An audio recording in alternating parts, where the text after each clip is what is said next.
LA's Hidden History Museum is the country's first specializing in the untold stories of black figures in our state. Danielle Nottingham takes a tour with the filmmaker who made the whole project happen.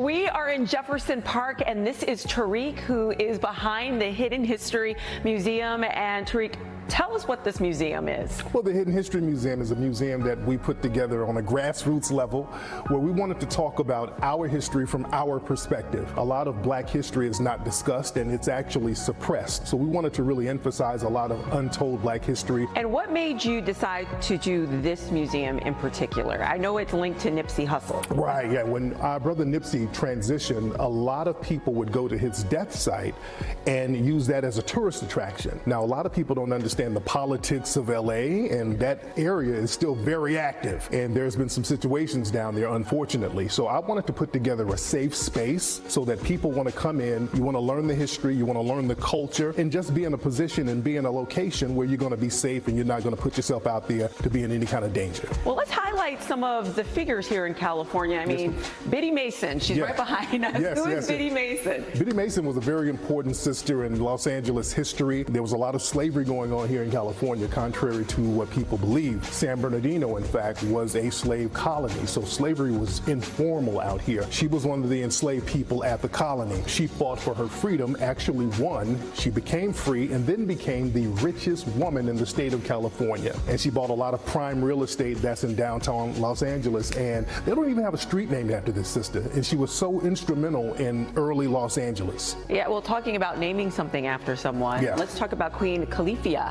Yes, Queen Califia. That was a mythological queen in different myths and stories from Moors, black people who would be in the Iberian Peninsula. California, this side of the country, it was known to have a lot of Aboriginal black people living here, and these stories would reach Spain. When the Spanish explorers came out here, there was a novel written by a Spanish guy talking about the mythological Queen Califia, and they named the state after the black mythological queen. Wow, and we're in LA, everyone, so we've got to talk about Hollywood and Paul Revere Williams. Yes, indeed. Paul Revere, yes, indeed. He's one of the most famous architects out here, black man who designed a lot of the early style of Los Angeles and Hollywood. He designed a lot of significant buildings out here, the LAX Tower, a lot of buildings downtown LA, a lot of homes for celebrities, they went to him. He used to live in this area here. He has a church that he built out here that's still here, so his significance is tremendous. So here we're going to learn about figures in California, but it's really nationwide. Yes, indeed. Figures, right? Absolutely. Yeah, we talk about people like John Henry Clark, who was a teacher of Malcolm X. We talk about Dr. Francis Cress Welsing, who was a very famous psychologist and psychiatrist out of Washington, D.C., who really broke down systematic racism. We talk about a lot of black inventors like George Washington Carver. He was the father of biochemistry. A lot of people don't know that. It wasn't just the peanut.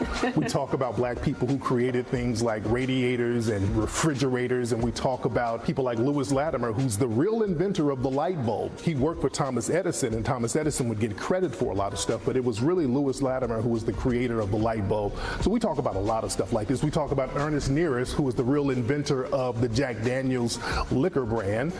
We talk about so much stuff that's Pirates. here. Yes, Pirates. yes. A lot of people. Yeah, we got a big statue of Lauren DeGraff. He was an infamous black pirate. A lot of people don't know about 30% of the pirates were actually black, because the pirate ships were former slave ships. Pirates would actually steal and raid slave ships, and then in many cases release the enslaved black people, and the black people would join the pirate teams.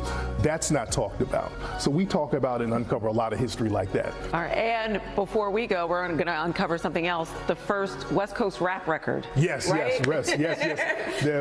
have a West Coast history section here, and we talk about so many instrumental people in the history of West Coast hip hop. This is actually the first type of display that emphasizes West Coast hip hop. The first rap record, the Bad Man Dan rap, that was recorded right down the street on Jefferson Boulevard here. That was recorded in 1980. The first rap record in California, the first West Coast rap record. Tariq, thank you so much, and everyone, you have to come visit the Hidden History Museum. It's open. Yes, Monday through Friday, 11 to 4, Monday through Friday. All right, well, yes, thank you, Tariq. Thank you so much.